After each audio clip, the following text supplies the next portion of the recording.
Welcome to World True Crime, where we uncover the darkest secrets and unravel the most mysterious crimes from around the globe. From shocking cases that shook nations to hidden stories that demand to be told, we dive deep into the truth behind every headline. If you're ready to explore the world of true crime, you're in the right place. This is the story of Stephen and Tara. Stephen was born on the 18th of January 1970, making him a Capricorn. He was born to parents Aylin and Susan Grant. He also had an older sister called Kelly, and the whole family lived in Sterling Heights, Detroit, Michigan. Now, in school, Stephen was described as a little bit odd, a little bit weird. He had a reputation for being a little bit nerdy, a little bit goofy, but that's pretty much it, which is, to be honest, a lot of kids, so nothing really out of the ordinary. He did struggle to make friends, though he was kind of labeled uncool. Stephen's parents did get a divorce when he was 14 years old, and this did really affect Stephen because he only had one sister, and they were split up. It was the children's choice. Stephen decided to stay with his mom, yet his sister Kelly chose to go and live with their dad. And Stephen had another personality trait that a lot of people have commented on, and it does seem to be a common trait, as Stephen was a habitual liar. One example of this, when Stephen was in high school, is that he met another girl. She was from a different high school, and in order to impress her, he told her that he was a part of the basketball team, which was completely untrue. He wasn't on the team, which, to be honest, doesn't seem that bad, does it? But this trait that would carry on into his adult life, which obviously would be a big deal, and going back to the girl that he met, impressing her, saying that he was on the basketball team. It worked, because he managed to get a date with this girl, but she soon found out that he lied about being on the basketball team. She was like, "Yeah, no, this is over. We are done." And little lies like this are not unusual for kids and for teenagers. But it was a trait that carried on into his adult life. He was just that kind of person that didn't think that the rules applied to him. He just thought that he could blag his way through life, and that everything would be handed to him. He was very entitled, and unfortunately, with Stephen, I don't know who's to blame here, but he never seemed to be held accountable for anything that he did either. Because another example of this kind of behavior is that when he was 19 years old, his driving license got suspended because he had run up so many speeding tickets, and he wasn't paying them. So his driving license got suspended, but he continued on driving on a suspended license. He was eventually arrested because he did get called, but he just thought that he could get away with it straight away after high school. Stephen did enroll in college, but he soon dropped out because he wasn't really interested in putting in hard work, and he wanted a job that was going to get him a lot of money. So then after dropping out of college, he did try and apply to law school, but Stephen again didn't have the commitment for law school. Because if there is anything that you need commitment for, it's law school. And this again goes back to his personality. He wanted a job that was going to give him a lot of money, but he wasn't willing to work. He wasn't willing to go out and get the qualifications needed for those kinds of jobs. His mindset was that he was entitled to a job that was going to pay him a lot of money, to just be handed to him. So in the end, Stephen got a job working for the Democratic Party in hopes that by getting into politics, this would lead to more money. And it was in this job that he met a woman called Tara. Tara was born in rural Michigan, where she lived with her parents and sister. And Tara was like the complete opposite of Stephen. In school, she was very charismatic. She was very popular, she excelled in school, she was very academically gifted, and she was not afraid of hard work.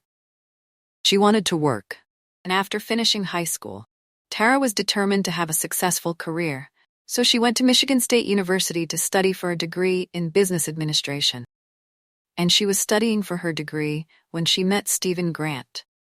So they had met through some mutual friends that they both had, and Stephen was typical Stephen. He was lying to impress Tara.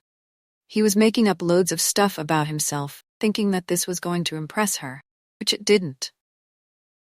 Tara was not interested in Stephen at all. She actually found his personality off-putting. I think she could see right through his BS And Steven just came across as a complete know-it-all. It's just so annoying when people are like that, and Steven's favorite topic of conversation was Steven, which is never going to impress anyone. And he just gave off the vibes that he felt like he was above everyone. So Tara turned him down. She was like, yeah, no, I don't want to be around you. Go away. But Steven just kept popping up everywhere. It's really weird, because this is probably one of the only things that Steven ever committed to. He really wanted to get a date with Tara, so he was just popping up left, right, and center, wherever Tara was around. He was there, which is stalker vibes. And eventually she did agree to go on a date with him. So they go on their first date, and Tara has warmed a little bit to Steven. And on the first date she's like, oh, I don't think he's that bad. Like, maybe I have judged him a little bit too quickly. So then, not long after their first date, they had only gone on this one date. Tara's grandfather died, and Tara had to go back to her hometown to go to the funeral. And whilst she was at the funeral, Steven appeared, and Tara was so shocked to see Steven there. Because she was like, I was not expecting you to be here. Like, what are you doing here? And Steven just said, I wanted to be here to support you. And he had traveled. I don't know how many miles, but it was hundreds of miles that he had traveled to go Tara's grandfather's funeral. And Tara just thought, oh my God, that is really sweet. Like, he didn't have to do that. And Steven was showing how he felt in his actions, which is obviously so important. And Tara was like, you know, what, I'm going to give this relationship a go. And things got serious pretty quickly. Their relationship hit the fast forward button, because within months of them dating, Steven proposed to Tara at her graduation ceremony, and the two of them went on to get married, and in the beginning of their relationship, they were really happy, and they went on to have 2 children. So we're skipping forward a bit now. We are now in early 2007. Steven is 37 years old, and Tara is 34. And they have 2 children, Lindsay, who is currently 6 years old, and Ian, who is 4 years old. So at this point, Tara and Steven and the 2 kids were living in a suburb of Detroit, Michigan, and the family were pretty well off financially. They were living in a really nice neighborhood. They had a really nice house. They drove really nice, fancy cars. The children were in private school, and this was all thanks to Tara. Tara had lived up to her dreams. She had dreamed of having a successful career, and she had made it happen. She had a very good job working for the engineering firm Washington International Group. She had a 6-figure salary, and she was traveling a lot with her job as well. Like, she was going to London, she was going to various different countries in South America. She was going all over the States. And right now in 2007, Tara was based in Puerto Rico. Tara's based in Puerto Rico, but the family lives in Detroit, Michigan. Like, how does that work? Well, Tara had to travel to Puerto Rico Monday to Friday, and then she came back on Friday night, spent the weekend in Detroit, and then traveled back on Monday back to Puerto Rico. And the week Monday, Steven that stayed home with the kids. So what about Steven's career? Well, as we probably all figured out from his personality type, the career that he wanted didn't exactly plan out. His first job in politics didn't last too long, and even though his first job in politics never really worked out, he still wanted to work in politics, and he always planned to get another job in politics, but he never did. Steven wants things handed to him, so because a job in politics wasn't handed to him, he didn't get another job in politics right now. Steven was working with his dad, who was a tool maker. So Steven was working in the machine shop Monday to Friday, and also looking after the kids, whilst Tara was currently in Puerto Rico on Monday to Friday. Now, Steven was not happy with this arrangement, and when one parent has to work away and all of the responsibilities really of the house and of the children are left with one parent, obviously that can be very difficult. But the thing is, Steven wasn't annoyed by that. No. He was annoyed that Tara earned more money than him. He felt like that emasculated him. Tara's Christmas bonus check was more money than what Steven earned at the machine shop for a whole year. So yes, Steven only didn't like this arrangement because Tara earned more money than him, and it's just absolutely ridiculous. That is such a backward way of thinking. Who cares who earns more money? If you're in a relationship, you're in a partnership, you should be equal. It's like it doesn't really matter. And Tara never rubbed it in Stephen's face that she was earning more money. She never emasculated him at all. She never did anything like that. This was all Stephen. This was all in Stephen's head. Stephen also found that because Tara was a mom, she should be the one that stays at home with the kids. Stephen said, "I was a better mom than Tara. There's no other way to put it. I was the mom of the house, she was gone all the time." Which again is a load of crap. 'Cause Tara absolutely adored her children. Yes, she was gone Monday to Friday, but that doesn't mean that she cares any less for her children. She would dote on her children all the time. She was always in contact with them, and she made her career work. As well as being a mom, she spent as much time with her children as she possibly could. She was flying back home every weekend to be with her kids, be with her family, and whenever she went back to Puerto Rico, she would leave little notes for her children, telling them how much they meant to her, how much she loved them. And it's just crazy because if the roles were reversed, I guarantee you Stephen wouldn't be thinking like this. I also don't think that if Stephen was the one working away, if he was having to fly to Puerto Rico, I guarantee you he would not be coming home every weekend. And that has got nothing to do with the fact that he's a dad or anything like that. It's got everything to do with Stephen's personality. So Stephen's attitude towards this arrangement was definitely a source of tension in the relationship. So because Tara was away Monday to Friday, Stephen was working full-time at the machine shop. Both of them decided to hire an au pair to help out looking after the children. Now, I had never actually heard of the term au pair before this case. I think an au pair is kind of like a live-in nanny, but the person comes from a different country. A lot of the time, au pairs are younger, and most of the time they're also studying, and they live with a family to look after the children in exchange for accommodation and also payment. So Stephen and Tara were hiring au pairs to help out with childcare. And Tara was also really keen on this idea as well, because hiring an au pair will hopefully help the children learn another language. So Stephen and Tara had hired a number of au pairs over the last few years, but none of them seemed to last very long. So at this point, they had just hired their 7th au pair, who was 19-year-old Verena from Germany. So after hiring Verena, Stephen was spending a lot of time with her, when Tara was obviously in Puerto Rico working. And it didn't take long for Stephen to start flirting with Verena, and then one day Stephen just approached Verena and pretty much blurted out, "I think you're beautiful. I want to sleep with you." Did he really think that that was going to be appealing? But unfortunately, Verena did seem to find this appealing. And it wasn't that long until Stephen and Verena were having sex on a pretty regular basis in the family home. And the kids were also in the house at the same time. And apparently this was not the first time Stephen had cheated on Tara with an au pair. No, apparently he cheated on Tara with nearly all of the au pairs. Stephen used to visit his local Buffalo Wild Wings, and he was heard bragging about all of the au pairs that he had slept with. And he also was bragging about the au pairs and how they would undress in front of him. But remember that this is Stephen talking. We can't trust anything that he says. But we do know that he is sleeping with Verena. So I wouldn't be surprised if he had cheated on Tara with the other au pairs. This is Stephen. We've got to take what he says with the grain of salt.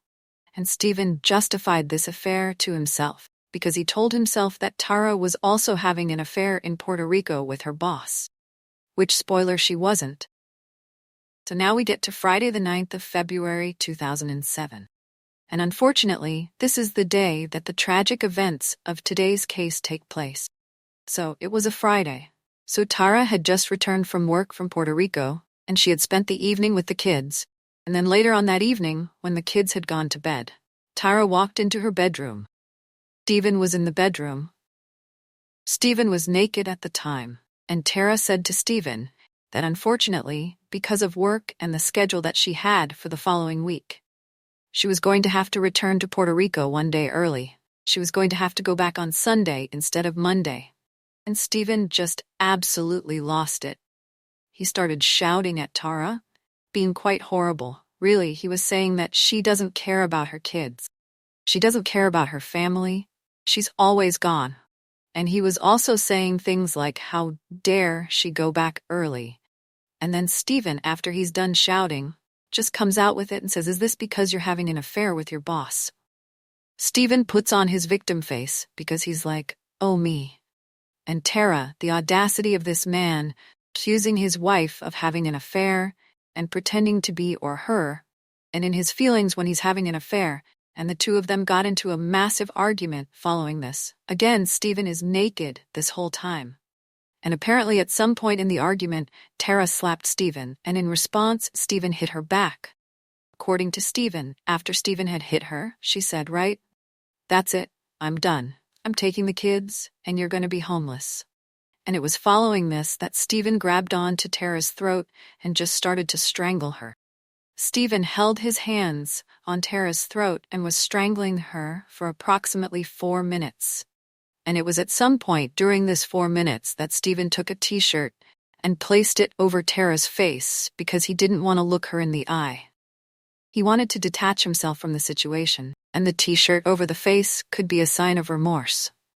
But his actions following this definitely show no remorse, and tragically, Tara did not survive. This attack, Stephen had strangled her to death. So Stephen has now murdered his wife, Tara. And it's not actually known if this was a premeditated murder or not. Obviously, Stephen is never going to admit that he was premeditated, but in that moment, Stephen intended to kill his wife. I mean, you don't strangle somebody, you don't hold your hand over someone's throat for 4 minutes and not intend to kill them. Stephen had to figure out, okay, so what am I supposed to do with this body? The children are in the house when this happens, and Stephen realized that he had to get the body out of the house. But Stephen tried to carry Tara's body, but he couldn't. So what he does next is absolutely disgusting. A lack of respect. He has just murdered his wife. So already that is a lack of respect. But what he does now convinces me that he has no remorse over what he's done. So he gets one of his belts, and he puts the belt around Tara's neck, and then drags her body by the belt. And he drags her body down the stairs by the bowel. It's like, oh my God, and I feel like, as well, I need to point out that Stephen is still naked as he's doing this, and his kids are just asleep, couple of rooms down. It's like they could wake up at any moment. I'm glad that they didn't. Though he drags Tara's body all the way down to the garage, and he tries to get her body into his SUV. He picks up her body, but he drops it. And in Stephen's own words, when he dropped Tara's body, he said that it sounded like dropping a watermelon on concrete. And he said that after hearing that sound, he knew that Tara was definitely dead, and still cannot get over that. Children are in the house. This man is just completely sick. So he eventually gets Tara's body into his SUV, and then he returns back to the house. And it was pretty much only moments after he returned back to the house that Verena returned back to the house, because obviously she lives there as well. And she was just out with some friends. And she returned home, and when she's walking through the front door, she sees Stephen. And she's like, where's Tara? And had a fight. We had an argument. It's over. She's left me. He is really trying his hardest to get Verena to feel sorry for him. It's just like, oh my God. And it was from this moment onwards that Stephen continued on that fake little story that Tara had left him. She had ran out on him, she was cheating on him, and she had returned back to Puerto Rico. So after Stephen tells Verena this little story, he then starts to call Tara's cell phone. Obviously, she doesn't answer. Though he starts to leave her voice messages, he's saying things like, I haven't heard from you, like what's going on? Are you okay? He is texting her similar things as well when he knows full well that he has just murdered here right now. On me and your kids. At least you'll follow this explanation. Call me, just call, and let me know what's going on. But what Stephen is actually doing here is he's covering his tracks. He's laying all of those breadcrumbs. So, when the police come around, he has got a story to tell. He looks innocent, so Stephen goes to bed, and then the next day he gets up, he says goodbye to his kids, and he leaves in the SUV, and he takes Tara's body to his dad's machine shop. And this is where he decides that he is going to dismember Tara's body. Just don't know how anyone can claim to love their children when they have done something like Stephen has done. Because obviously earlier on in the story he was saying how much he cared about his kids and how he was the mom and he was a better parent than Tara. Well, it doesn't really seem like it does. It's Stephen, because you've just murdered your children's mother. And then you're going around pretending that everything is okay and everything is normal. I will just never be able to understand these people. So Stephen, in his dad's machine shop, goes about dismembering Tara's body. He separates the limbs and the head from the body, so all that was left was the torso. He then wrapped all of the body parts in plastic wrap and placed them in large containers. He then heads to Stony Creek Park. And when he gets there, I don't know the layout, okay? But wherever he was in this park, he was at the top of a hill, and it was actually snowing around this time. So he took his children's sled to move Tara's body around this park. And he was at the top of this hill, and he lets the sled go accidentally, and the sled is going down this huge hill. And Stephen has said that when the sled reached the bottom of the hill, Tara's body parts actually spilled out. And amazingly, no one seemed to notice this whole thing. I don't know whether this park is pretty big. I don't know if anyone would have been around. I don't know, but no one sees any of this. No one notices. So then, once he retrieves all of the body parts that have spilled out, he then goes into the woods and he buries Tara's body into shallow graves. And the reason why he didn't really care that he had only put Tara's body in shallow grave. He was hoping that wildlife would come around and eat the remains before anyone saw them. And then following him, burying Tara's body. He returns home, and he just carries on the act that him and Tara argued, and that she ran out on him. Oh, and during this time, Stephen continues on sleeping with Verena, of course. However, people soon started to ask, where is Tara? Because even though she worked Monday to Friday in Puerto Rico, she would still be in contact with people. She would still contact her children on a daily basis. And people were starting to think, where the hell is she? Because no one had heard from her, and honestly, she hadn't turned up for work. So she was clearly not in Puerto Rico. Eventually on Valentine's Day, Stephen finally went to the police to report his wife missing. So when the police hear Stephen's story, the first question that they ask is, why have you waited so long to report your wife missing? She went missing 5 days ago, what the hell has taken you so long? And immediately, Stephen starts getting a little shifty. He starts, acting really nervous, he doesn't make eye contact. And from this moment on, he couldn't really seem to give straight answers. So, this was an immediate tell to the police. Something is not quite right here. But the police at this point, even though they're maybe a little bit suspicious of Stephen's story, right now, Tara is only a missing person. They have no reason to suspect Stephen at this. I mean, I'm going to be completely honest. If I was in that room hearing his story, I would definitely suspect him of something. But that's just me. And the police set up a search party to try and find Tara. And it was during this time that Stephen started to play up to the media. And I feel like we've done this quite a few times recently. You would think that because they've just committed a murder, it wouldn't want attention. It just doesn't make sense. I hope Tara walks in that door right there. If not, help myself, as 10 masters forever. Of course, Stephen is playing the victim card. He's pretending to be really concerned for his wife and her whereabouts, and he just wants her to return home, and he starts screwing up his face as if he's crying, but there's no tears coming down. Stephen, you're not fooling anyone. Call anybody. Call the police. Call me, go and let's call someone. If you see her, tell me, please. And as the investigation was going on, the police were just getting more and more suspicious of Stephen, because his story was just not adding her. So as part of the investigation, the police looked at Tara's cell phone record. They looked at her credit cards, her passport, and none of them had been used. So the police were just what the hell? This is just so weird. You're telling me that Tara has been missing for 5 days. There is no suspicious activity. There is no reason to think that she has been abducted in some kind of way. And you're telling me that she hasn't used her cell phone. She hasn't used any of her cards, and she hasn't used her passport, which she would have done to go back to Puerto Rico. what is going on here? In fact, the police realize that there's no evidence that Tara even left the family home on that Friday night after the argument.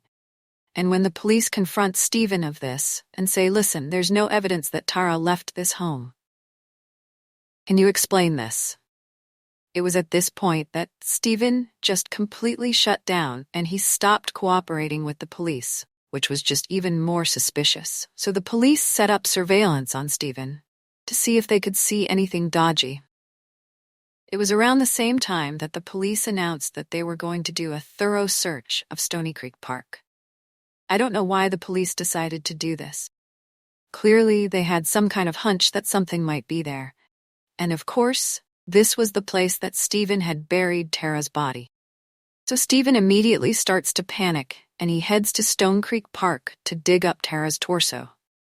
He only decided to dig up the torso because he thought that that was the easiest body part to find, and he takes it back home. I thought the police had set up surveillance on Stephen. How is he able to go and do this and not get caught? Police completely searched the park, and no trace of Tara was found, and the time had really passed on. Now it was 2 weeks after the murder, and Stephen had started to think that he was in the clear. However, on the 28th of February, a woman that was walking through the park in a remote area of the park comes across a plastic bag under the tree, and it was covered in blood. She reported it to the police, and it was soon confirmed that the blood was Tara's blood. So at this point, the police now changed their investigation. This is no longer a missing persons case. This is now a murder case. And this was enough for the police to get a search warrant for Stephen's home. When they arrive at the home, they knock on the door, Stephen answers, and the police tell him, "We need to look around." And Stephen is just like, "Oh, go ahead, look around, take your time. By the way, I've actually just got to pop out and take the dog for a walk." And the police let Stephen leave. Why? He is a potential suspect. Why the hell would they let him leave? But they do. When the police entered the garage, his is where they came across a large object wrapped in plastic, and one of the officers poked the bag, which is just never a good idea. Police officer reported that whatever was in the bag was squishy. So they opened up the bag, and this is where they found the torso of Tara Grant. And now the police are like, okay, we need to go and arrest Stephen. Oh crap, we just let him walk out the looty door. Because as soon as the police arrived at Stephen's home, Stephen knew that the game was up. He knew that Tara's torso was in the garage. He knew that the police would find it. So Stephen jumped in his car and drove off. Stephen had stopped to buy himself a load of pills, alcohol, and a razor blade. It turns out that Stephen wasn't planning on getting out of this alive. He wanted to commit suicide. Stephen also bought a toy gun, and he had blacked out the red tip because if the police found him, he wanted the police to think that that was a real gun, not a toy gun, because Stephen thought that if his plans of committing suicide fell through, well then, Stephen's plan B was to commit suicide by cop. Stephen headed for Wilderness State Park. This is a place that him and Tara visited quite often, so he knew the area pretty well. When he got to the park, he wrote 2 letters to his children saying goodbye, and then he heads into the forest at the same time. The FBI have gotten involved in this case, and a huge manhunt for Stephen was underway. And after 2 days, 2 whole days, they do find Stephen in the Wilderness State Park.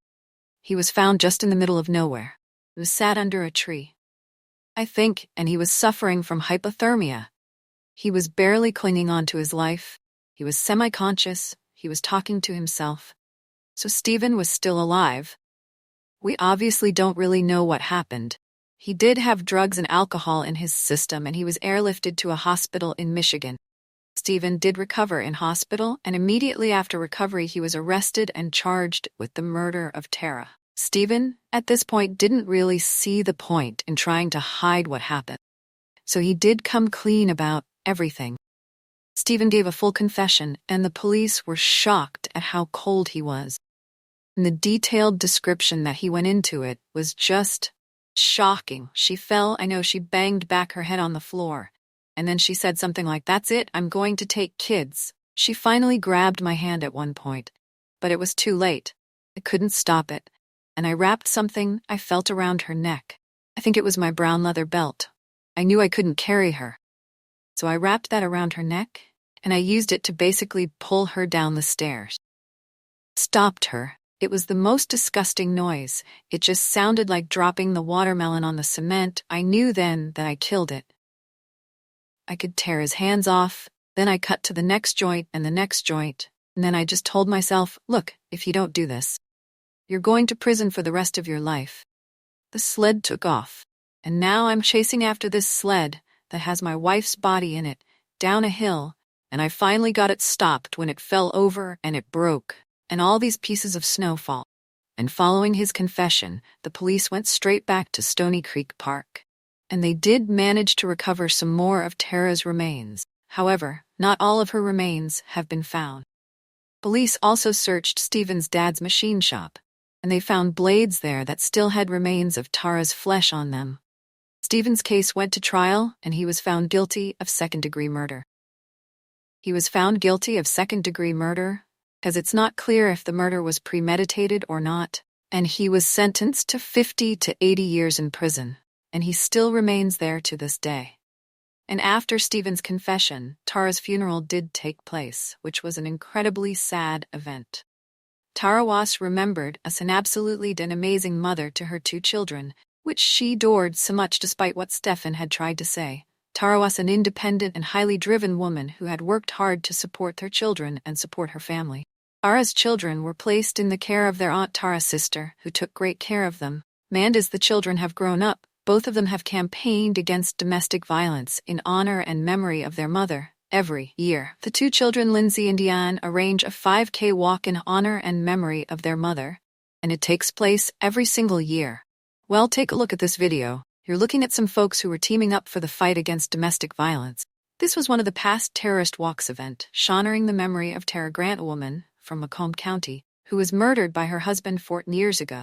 And the walk is to help raise funds for the Turning Point charity, which is a charity against domestic violence.